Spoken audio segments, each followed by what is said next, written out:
Welcome back to another episode of Rock Boys Football. We have a late addition to the 2026 class for the Miami Hurricanes. Four-star linebacker Karsten Busch committing to Miami on signing day. And look, I'll put my hand up right off the bat. Not necessarily a guy that totally stood out to me on the film.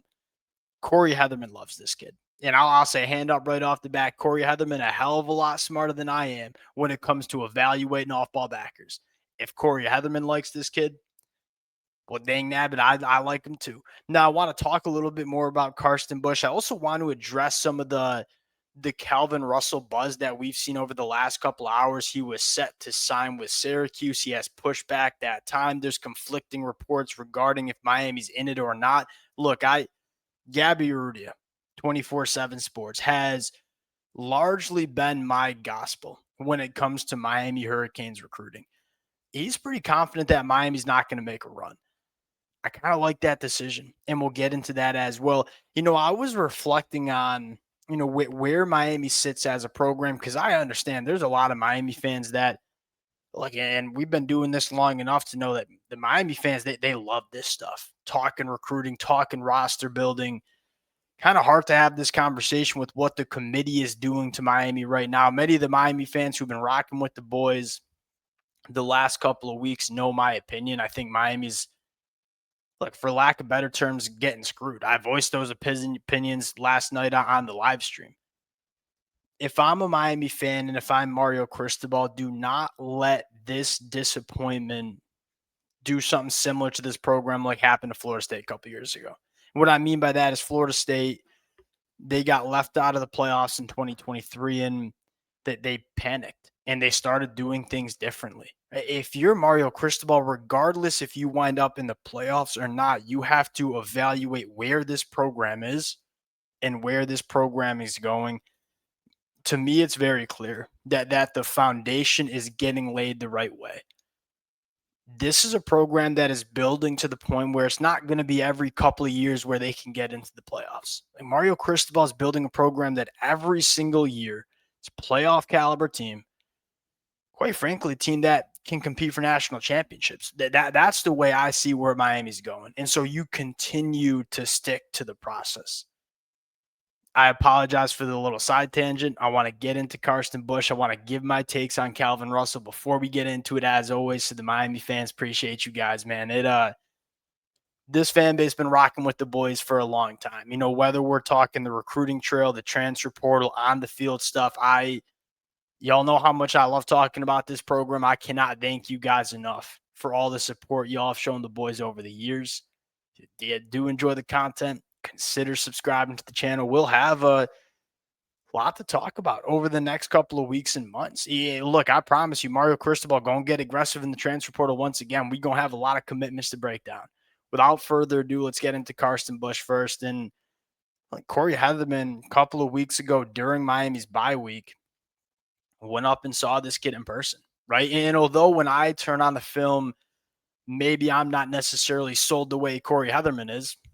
Again, Corey Heatherman's a hell of a lot smarter than me. And there's a lot to like about this kid. Number one, the frame. 6'3", 225 pounds, pretty good athlete, can go sideline to sideline, can take on blocks, get off blocks, find the ball carrier.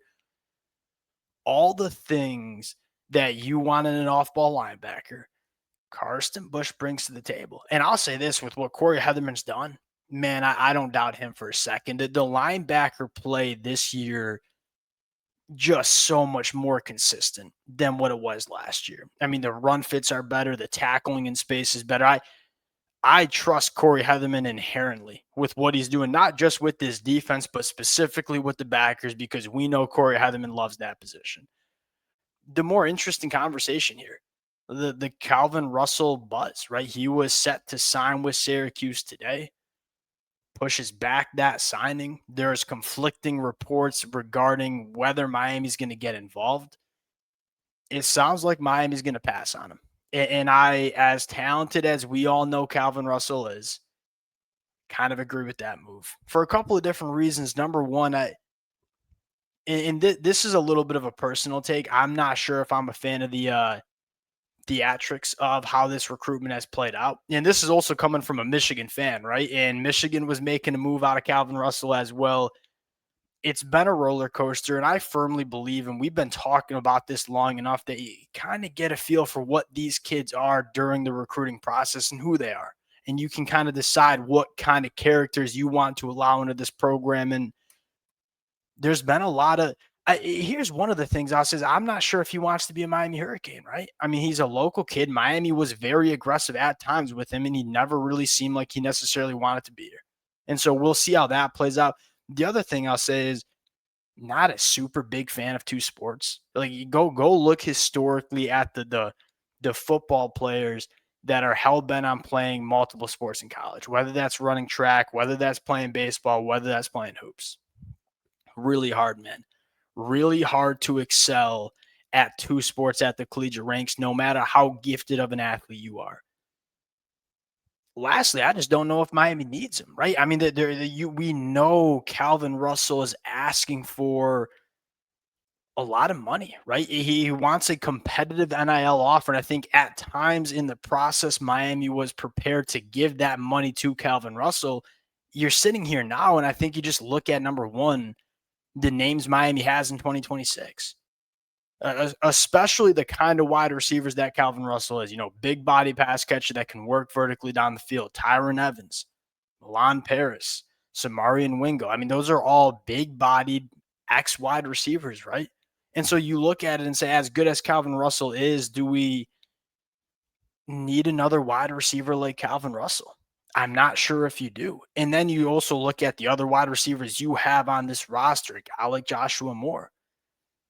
It doesn't seem to be a big need. And then the conversation is the money worth it, right? Because you look at Miami and say, it's a big budget, but you want to make sure you're budgeting the right way. We got some portal needs that we need to address over the next couple of weeks and months, most notably at quarterback. Do we want to allocate all this money to Calvin Russell when we still need to find a quarterback that can lead our offense in 2026? Because of the spot Miami's in, because of the talent that they already have on their roster. And then you combine that with the wide receivers they already have committed and who have signed their papers. I'm not sure if this is a massive need, and I'm not really sure if the money is worth it for Calvin Russell. And it sounds like Miami's kind of finally passed on Calvin Russell. I think they have their eyes set on some other additions they want to make in the portal. And I think it, quite frankly, makes a lot of sense. Good way for Miami to close. I'm a fan of what Miami has done in the month of November and October. I mean, you talk about a guy like Milan Paris, talk about a guy like JJ Dunnigan. Miami's done some really, really good things in the month of November. You feel good about this class you're about to sign, or that you've currently signed. You feel good about the young talent that's on your roster, and you feel good about Miami getting geared up to make the necessary transfer portal additions to put this team back into a spot where they can win a national championship. Because I'll say this one thing, part of the reason why I want to see Miami in the playoffs, Mario Cristobal has built a roster that is national championship caliber. Now, it's not as consistent of a football team as we would like, right? And we've noted that for the last couple of weeks and months. You can't lose games against Louisville. You can't lose games against SMU. This has been a team that at times has been inconsistent, and it's cost them football games. What Mario Cristobal is doing with this roster, it works, right? Because this is a team that can win a national championship this year. It's going to be a team that can win a national championship next year. That's just the way Miami's acquiring talent. Keep doing that. Keep putting yourself in spots where you're playing meaningful football in November. You're going to break through. I firmly believe it. Ryan Day at Ohio State's the perfect example. Ryan Day, really tough losses in the playoffs or to Michigan. They always put themselves in that spot, and eventually they busted through. Same thing with Kirby Smart too a couple of years ago. It's kind of where I feel like Miami's at. They have the roster, they have the foundation in place. Now we just got to make sure we're busting through and putting ourselves in spots. And hey, eventually we're going to learn how to win consistently. All right, that was a little bit more than just a recruiting update. A little bit my takes on this program in general. Appreciate you guys rocking with it. If y'all do enjoy the content, consider subscribing to the channel. And hey, we got playoffs to talk about. We got portal to talk about. Buckle in. Talk to you guys later.